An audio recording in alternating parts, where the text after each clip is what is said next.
الحمد لله رب العالمين والصلاة والسلام على سيد المرسلين أما بعد فأعوذ بالله من الشيطان الرجيم بسم الله الرحمن الرحیم۔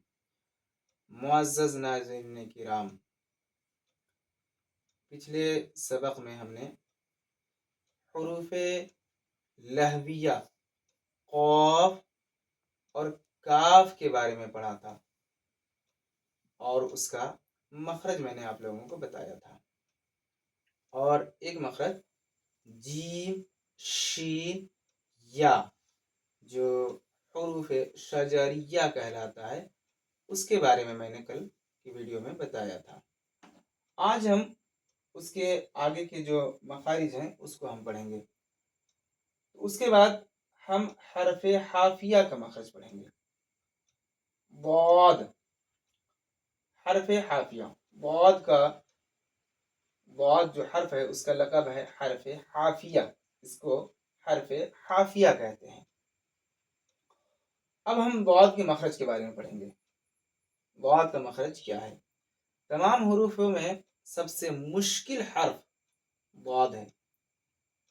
اس میں بہت سارے لوگ بہت غلطیاں کرتے ہیں اور ضاد صحیح سے ادا نہیں کر پاتے ہیں، لہٰذا آپ خود بھی اس ویڈیو کو غور سے دیکھیں اور یہ جو حروف ہیں ان کے مخارج کو سمجھیں، خود سمجھیں اور دوسروں کو بھی سمجھائیں اور بتائیں اور اپنے تمام مخارج اور حروف کو درست کریں۔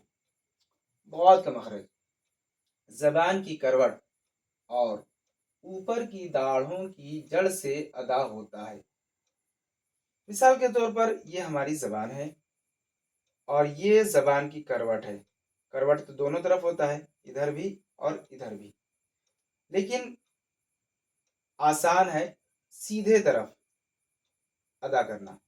تو جو زبان کی کروٹ ہے وہ اوپر کے داڑھوں کی جڑ، جو اوپر کے چوڑی چوڑی دانتیں ہیں جس سے انسان کسی بھی چیز کو چباتا ہے یعنی کہ پیستا ہے، اس کو عربی میں ان دانتوں کو طاہن کہتے ہیں۔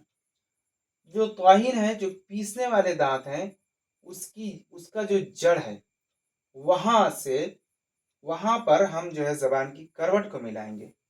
زبان کی کروٹ کو اوپر کے داڑھوں کی جڑ سے ملائیں گے، جو پیسنے والے دانت ہیں اس کے جڑ سے، اوپر کے جو پیسنے والے دانت ہیں اس کے جڑ سے ملائیں گے تو ادا ہوتا ہے ضاد۔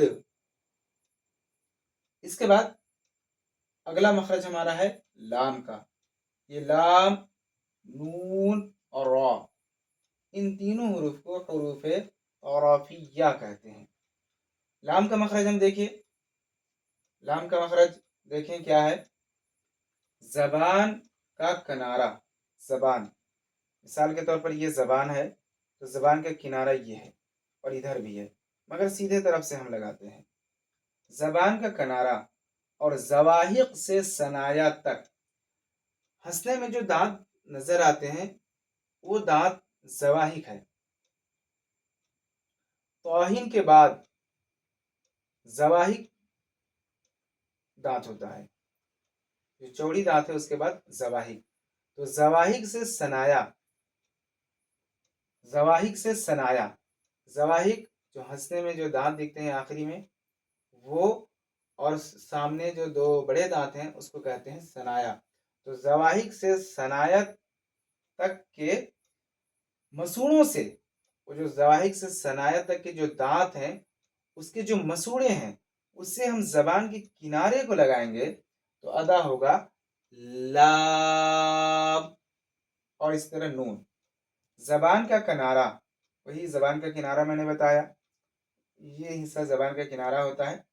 زبان کا کنارہ اور انیاب سے ثنایا تک، ثنایا وہی جو سامنے میں دو دانت ہیں وہ ثنایا ہے، اور انیاب جو نوکیلا دانت ہے، جو شکاری جانور ہوتے ہیں ان کے بھی دانت نوکیلے ہوتے ہیں جس سے وہ شکار پکڑتے ہیں، اسی دانت کو انیاب کہے جاتے ہیں۔